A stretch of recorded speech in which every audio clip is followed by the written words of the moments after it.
उस छोर तक ताले बजने चाहिए। स्वागत है भाई, स्वागत है।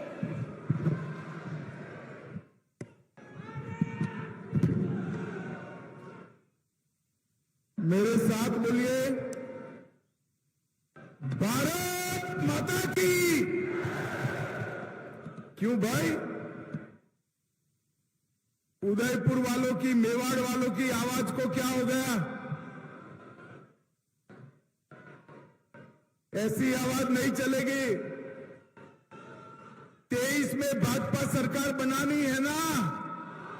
जोर से बोलो, बनानी है। 24 में मोदी जी को तीसरी बार प्रधानमंत्री बनाना है। तो मेरे साथ दोनों हाथ उठाइए,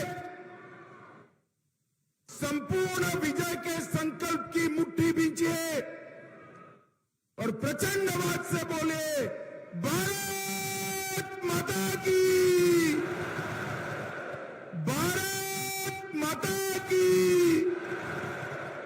भारत माता की। मंच पर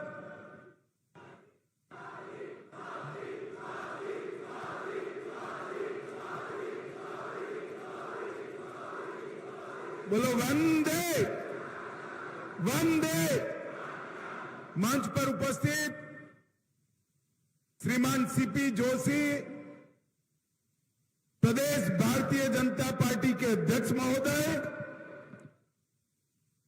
राजस्थान की पूर्व मुख्यमंत्री, जिन्होंने राजस्थान के विकास में एक नई राह बनाने का काम किया है, भाजपा की राष्ट्रीय उपाध्यक्ष श्रीमती वसुंधरा राजे जी, मोदी जी की मंत्री परिषद में मेरे साथी भाई गजेंद्र सिंह जी, भाजपा के प्रभारी श्रीमान अरुण सिंह जी, राजस्थान विधानसभा में नेता प्रतिपक्ष श्रीमान राजेंद्र राठौर जी, भाजपा के उपनेता श्रीमान सतीश पुनिया जी, बहन विजया राहतकर जी, श्री अरुण चतुर्वेदी जी, अर्जुन मीणा जी, सांसद कनकमल कटारा जी, श्रीमती दिया कुमारी जी, हमारे संगठन मंत्री चंद्रशेखर जी, और आज भक्ति और शक्ति की इस वीर भूमि पर आए हुए मेरे प्यारे भाइयों, बहनों, माताओं और मेरे जिगर के टुकड़े जैसे युवा मित्रों,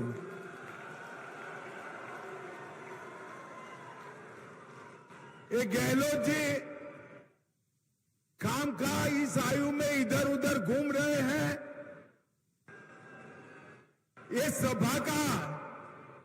सभा का कोई इनको वीडियो बता दे तो गहलोत जी को मालूम पड़ जाएगा कि उनकी सरकार का जाने का समय शुरू हो गया। किसान को खेत में रहने का समय है, मेघराज का आगमन हो गया है। मेरे आदिवासी भाइयों बहनों को भी खेत खलियान में, छोटे छोटे खेतों में काम है, फिर भी आज जो नजारा मेवाड़ की धरती पर मेरे सामने है वो बताता है 23 और 24 दोनों में पूर्ण बहुमत के साथ भारतीय जनता पार्टी की सरकार बनने जा रही है। माताओं, भाइयों, बहनों, मैं सबसे पहले भगवान एकलिंग जी को प्रणाम करना चाहता हूं। नाथद्वारा में विराजमान ठाकुर जी को भी प्रणाम कर मेरी श्रद्धा व्यक्त करता हूं। जगदीश मंदिर, महालक्ष्मी मंदिर, करणी माता मंदिर और मां अंबा के मंदिर को भी प्रणाम करता हूं। आज मैं जब यहां आया हूं तब सबसे पहले हिंदुओं के सूर्य और जिन्होंने स्वधर्म, स्वदेश और स्वभाषा के लिए रान रान पान पान जंगलों में घूमना पसंद किया, मगर मुगलों के सामने सर नहीं झुकाया। वो वीर सपूत महाराणा प्रताप को मैं प्रणाम करना चाहता हूं। इसी के साथ मुझे बड़ा आनंद आया कि मंच पर मुझे राणा पुंजा भील की भी मूर्ति, जाजलमान मूर्ति दी गई। उनकी वीरता को भी मैं प्रणाम करना चाहता हूं। मित्रों, ये भूमि त्याग, बलिदान और भक्ति की भूमि है। ये भूमि भारतीय जनता पार्टी का गढ़ है और ये भूमि से ही राजस्थान में भारतीय जनता पार्टी की विजय पताका यहां से ही निकलती है। और इस बार भी आज मैं मेवाड़ की इस पवित्र धरती पर बोलकर जाता हूं। गहलोत जी सुन लेना, 23 में राजस्थान बीजेपी विजय के सारे रिकॉर्ड तोड़कर प्रचंड बहुमत के साथ सरकार बनाने वाली है। भाइयों और बहनों, मेरे युवा साथियों, मैं मोदी जी के 9 साल पूरे होने पर भारतीय जनता पार्टी ने देश भर में जो धन्यवाद यात्राएं चालू की है, इसके तहत आज मैं मेवाड़ की वीर भूमि पर आया हूं। ये मेरा 15वां राज्य है। मैं देश भर में घूमकर आया और देश भर में मोदी जी के लिए जो समर्थन देखा है, ये निश्चित है कि 2024 में फिर से 300 सीटों के साथ नरेंद्र मोदी जी प्रधानमंत्री बनने जा रहे हैं।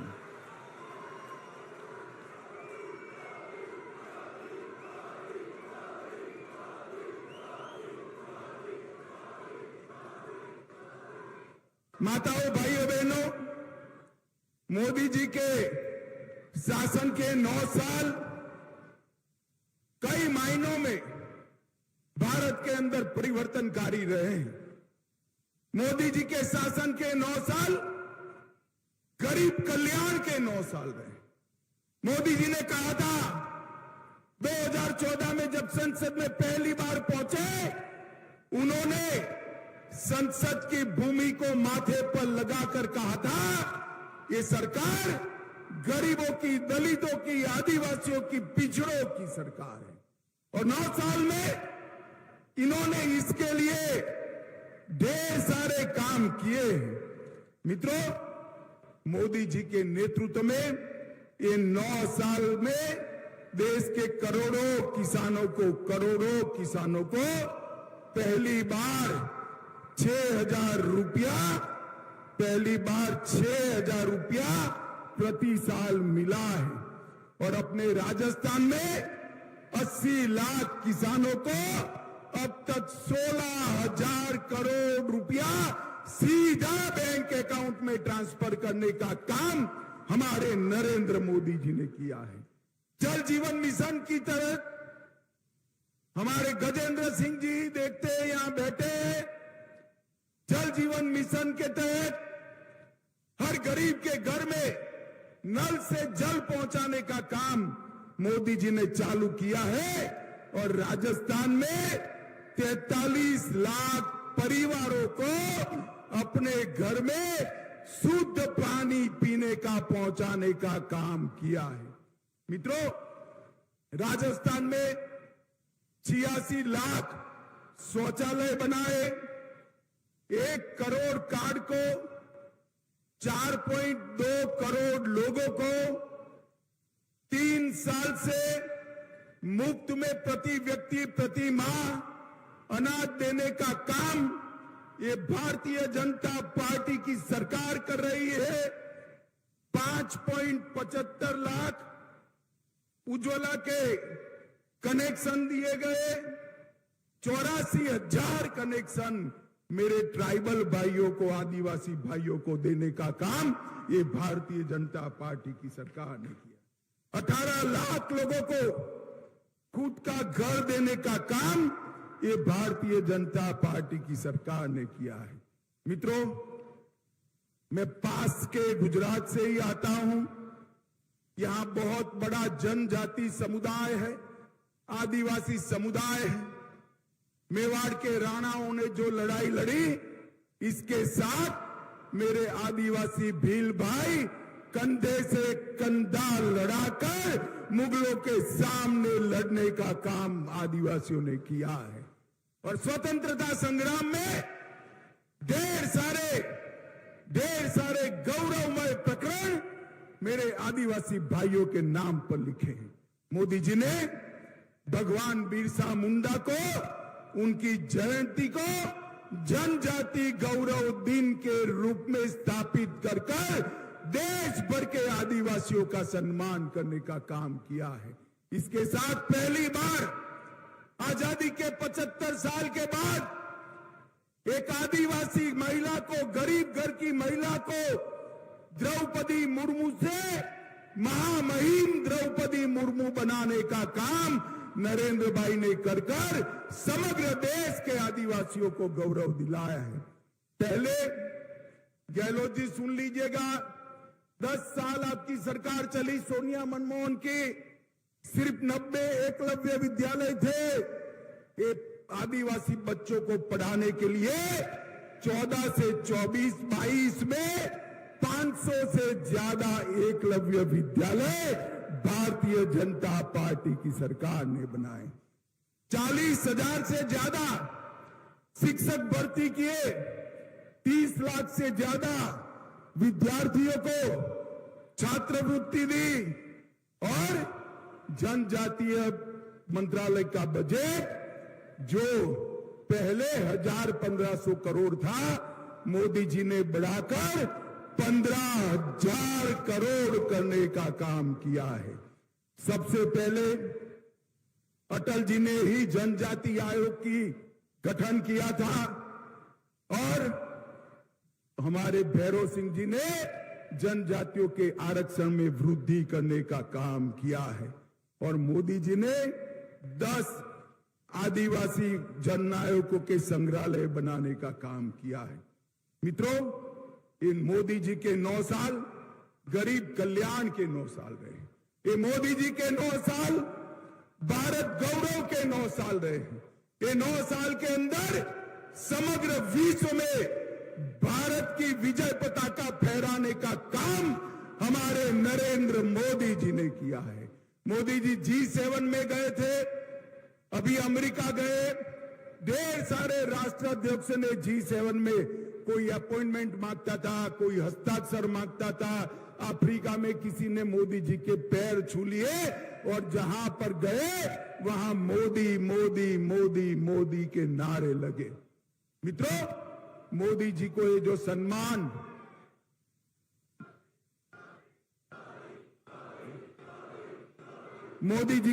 सम्मान समग्र विश्व में मिल रहा है, ये मोदी जी का सम्मान नहीं है, ये भारतीय जनता पार्टी का सम्मान नहीं है।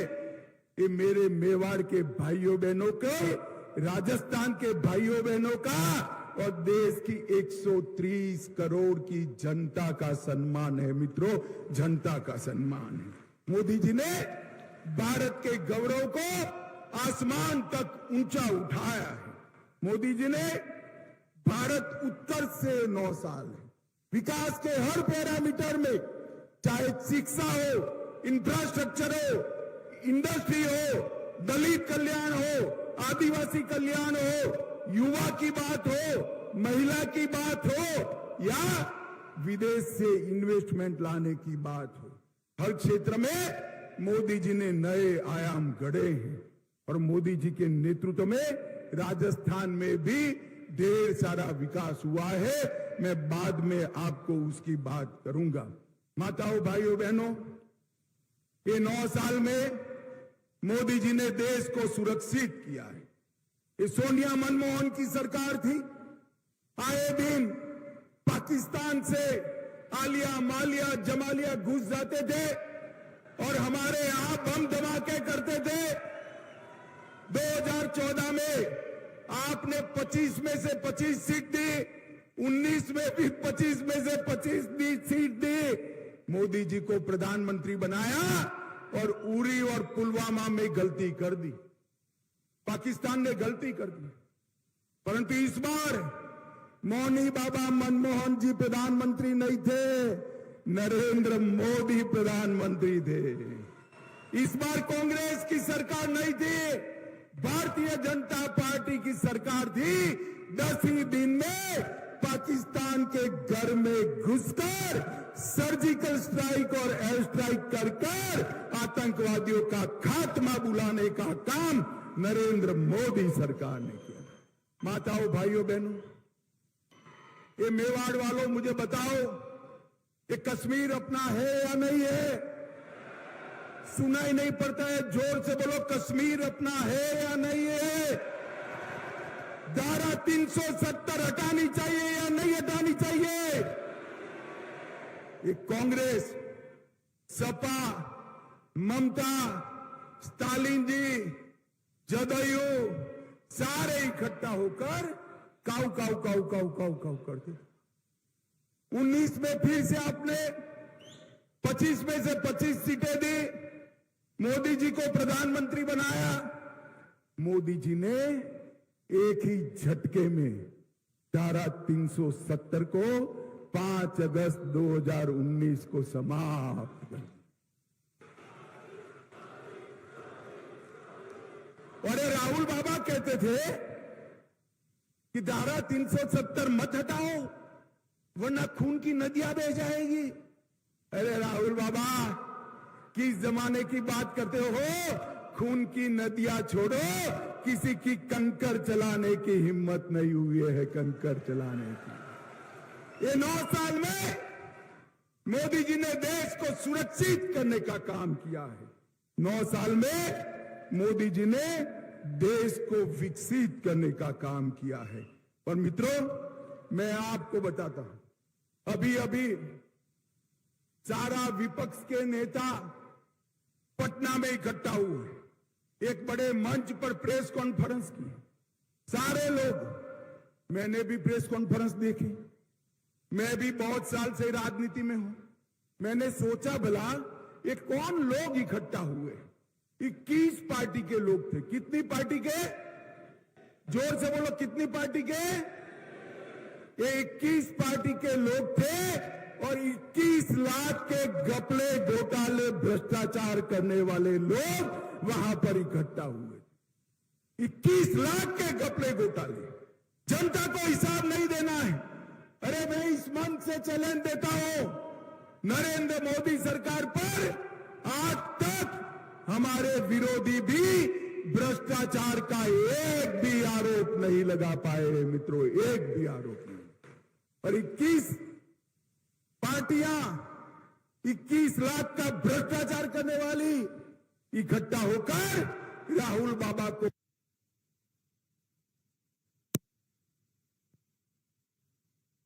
तो एक घपले, घोटाले, भ्रष्टाचार भारत की नियति बन जाएगी। और मोदी जी फिर से प्रधानमंत्री बनते हैं तो भ्रष्टाचार करने वाले जेल की सलाखों के पीछे जाएंगे।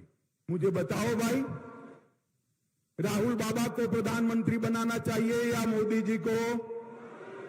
जोर से बोलो, किसको बनाना चाहिए? और ये सारी पार्टियां, ये सारी 20 पार्टियां, 21 पार्टियां जो इकट्ठा हुई, इनके मन में, मेवाड़ वालों, आपका भला नहीं है। इनके मन में अपने बेटे का भविष्य है। मैं नाम से कहता हूं, सोनिया जी का पूरा जीवन का लक्ष्य है राहुल जी को प्रधानमंत्री बनाना। लालू जी का लक्ष्य है अपने बेटे तेजस्वी को प्रधानमंत्री बनाना। ममता जी का लक्ष्य है अपने भतीजे अभिषेक को मुख्यमंत्री बनाना। स्टालिन जी का इंटरेस्ट है अपने बेटे उदयनिधि को मुख्यमंत्री बनाना। और गहलोत जी का इंटरेस्ट है वैभव को मुख्यमंत्री बनाना। मुझे बताओ, ये आपका भला कर सकते हैं भाई? जरा जोर से बोलो भाई, कर सकते हैं? जो अपने बेटे के लिए काम कर रहे हैं, इसको वोट देना है, या जो देश के लिए काम कर रहे हैं, इसको वोट देना है? ये तय करने का समय देश की जनता के लिए आ रहा है। मित्रों, अब कर जैसा होगा ऐसा संस्कार घर के हर लोगों में हो। ये राजस्थान में गहलोत जी की सरकार भी पिछले 3-4 साल से लगातार देश भर में भ्रष्टाचार के सर्वेक्षण में भ्रष्टाचार करने में नंबर 1 पर है, नंबर 1 पर है। माताओं, भाइयों, बहनों, खनन विभाग में 66,000 करोड़ का भ्रष्टाचार किया और बात वहां तक पहुंच गई, एक संत ने अपना आत्मविलोपन करना पड़ा, फिर भी भरतपुर में अवैध खनन फिर से चालू हो गया है। उदय सागर झील के नाम से 2000 करोड़ का भ्रष्टाचार, प्रतापगढ़ में 1000 करोड़ रुपए के लाइमस्टोन खान का भ्रष्टाचार, सचिवालय में अफसरों की अलमारी से 2 करोड़ रुपया और 1 किलो सोना निकलता है। गहलोत जी, जरा बताइए सोना किसका है? भाई, हिसाब मांगना चाहिए या नहीं मांगना चाहिए? पीछे वाले बोलो, मांगना चाहिए या नहीं मांगना चाहिए? आपके पास मौका है अब हिसाब मांगने का कि सचिवालय के अंदर ये 2 करोड़ रुपया और 1 किलो सोना किसका है, उसका हिसाब दीजिए। काली सिंह बांध के नाम पर करोड़ों रुपए का घपला, गरीबों के राशन में 100 करोड़ रुपया चाऊ कर गए, वृद्धावस्था पेंशन में 450 करोड़ रुपया चाऊ कर गए। शर्म करो, शर्म करो। गरीब बच्चों का अनाज और वृद्धों के पैसे खाकर कोई सुखी नहीं होता है। गहलोत जी, ये सरकार भ्रष्टाचार की सरकार है। इस सरकार ने तो भ्रष्टाचार के सारे रिकॉर्ड तोड़ने का काम किया है। और अशोक गहलोत जी ने जितने भी वादे किए थे वो सारे वादे तोड़ दिए हैं। मित्रों, 10 दिन के अंदर किसानों का कर्जा माफ करना था। मुझे बताओ, हुआ है भाई? अरे जोर से बोलो, हुआ है? युवाओं को बेकारी भत्ता मिला है? उल्टा 19,000 किसानों की भूमि कुर्क करने का काम ये सरकार ने किया है। मित्रों, 19 से ज्यादा पेपर लीक हो चुके हैं। बेरोजगारी और बलात्कार में राजस्थान देश भर में नंबर 1 पर है और उनके ही प्रदेश कांग्रेस अध्यक्ष के बेटे टॉपर कर जाते हैं, जनता बिचारी रह जाती है। मित्रों, एक दूसरी बात है, इस प्रदेश में कानून और व्यवस्था की स्थिति बुरी तरह से चरमराई गई। 2000 में जयपुर में बॉम्ब ब्लास्ट हुआ था। मैं उस वक्त गुजरात का गृह मंत्री था, वसुंधरा जी यहां थी। सबको पकड़ा। इनके एडवोकेट जनरल को फुर्सत ही नहीं है पैरवी करने के और सारे से सारे लोग छूट गए। 50 लोगों को मारने वाले दहशतगर्द आतंकवादी आज निर्दोष छूट गए हैं और इनको शर्म नहीं आती है और मुझे कहते हैं कि क्या किया कन्हैया लाल ने। अरे तुम्हें, आपको पहले शर्म आनी चाहिए। माताओं, भाइयों, बहनों, बताओ, कन्हैया लाल को सुरक्षा किसने नहीं दी? जोर से बोलो, किसने नहीं दी? जोर से बोलो, किसने नहीं दी? मर गया तब तक किसकी पुलिस चुप रही? अरे आप तो पकड़ना भी नहीं चाहते थे, एनआईए ने पकड़ा। और झूठ मत बोलो गहलोत जी, चार्जशीट नहीं हुई है। मैं डंके की चोट पर कहता हूं, 22 दिसंबर 2022 को चार्जशीट हो चुका है। स्पेशल कोर्ट बनाने का काम आपका है, जिससे जल्द सजा दी जाए। राजस्थान सरकार हाई कोर्ट को भरोसे में लेकर स्पेशल कोर्ट नहीं बनाती है, न तो आज तक कन्हैया लाल के दोषियों को फांसी पर लटका चुके होते। मित्रों, लटका चुके। इनको शर्म आनी चाहिए। ये वोट बैंक की राजनीति करते हैं। मैं आज इतना कहना चाहता हूं, मोदी जी ने PI5 पर बैन लगाया। गहलोत जी के राज में कोटा में पीएफआई की रैली निकलती, चित्तौड़गढ़ में रतन सोनी की हत्या होती, करौली में हिंदू त्योहार बंद कर दिए जाते हैं, संघ का पथ संचलन बंद कर दिया गया और 300 साल पुराना शिव मंदिर अलवर में ढहा दिया गया। भगवा ध्वज उतारने की हिमाकत ये गहलोत सरकार करती है। मैं आज पूछना चाहता हूं, आजादी के इतने सालों के बाद भी वोट बैंक की लालच में संविधान को साइड पर रखकर जिस प्रकार से बहुमत समाज के साथ अन्याय और अत्याचार हो रहे हैं, मैं आपको कहने आया हूं मित्रों, ये वोट बैंक की राजनीति करने वाले ही कर सकते हैं। Bharatiya Janata party vote bank की राजनीति नहीं करती है। मोदी जी के शासन में जब वसुंधरा जी थी तब भी यहां आतंकवाद पर लगाम कसने का काम भारतीय जनता पार्टी ने किया है। ये 3D से घिरी हुई सरकार है। 3D का मतलब है दंगा, महिलाओं से दुर्व्यवहार और दलितों पर अत्याचार। ये 3D से घिरी हुई अशोक गहलोत सरकार को हमने उखाड़ कर फेंक देना है। मित्रों, ये दंगा राज यहां पर हो चुका है। मैं आज आपको इतना ही कहना आया हूं मित्रों, आपके पास 2 मौके, एक आपको केंद्र सरकार भी चुननी है 24 में, एक राज्य सरकार भी चुननी, मगर एक वोट देने से दोनों काम होते हैं। तो राजस्थान वालों करना चाहिए या नहीं करना चाहिए? अरे जोर से बोलो यार, एक ही वोट देने से 2 काम होते हैं तो करना चाहिए या नहीं करना चाहिए? तो ट्रेलर पहले है, 23 में है। 23 के ट्रेलर में अशोक गहलोत सरकार को मूल के समेत उखाड़ कर फेंक दीजिए एक बार। तो 24 में अपने आप 25 सीटों का रास्ता प्रशस्त हो जाएगा और मोदी जी फिर से प्रधानमंत्री बनेंगे। मुझे बताओ माताओं, भाइयों, बहनों, मोदी जी को प्रधानमंत्री बनाना चाहते हो? ऐसे नहीं, दोनों हाथ उठाकर बोलो, चाहते हो? फिर से 25 सीट तीसरी बार राजस्थान से मोदी जी की झोली में डालेंगे? ये भ्रष्ट नकारा अशोक गहलोत सरकार को उखाड़ कर फेंक देंगे? यहां पूर्ण बहुमत की रिकॉर्ड तोड़ने वाली भारतीय जनता पार्टी की सरकार बनाएंगे? कमल के निशान पर वोट देंगे?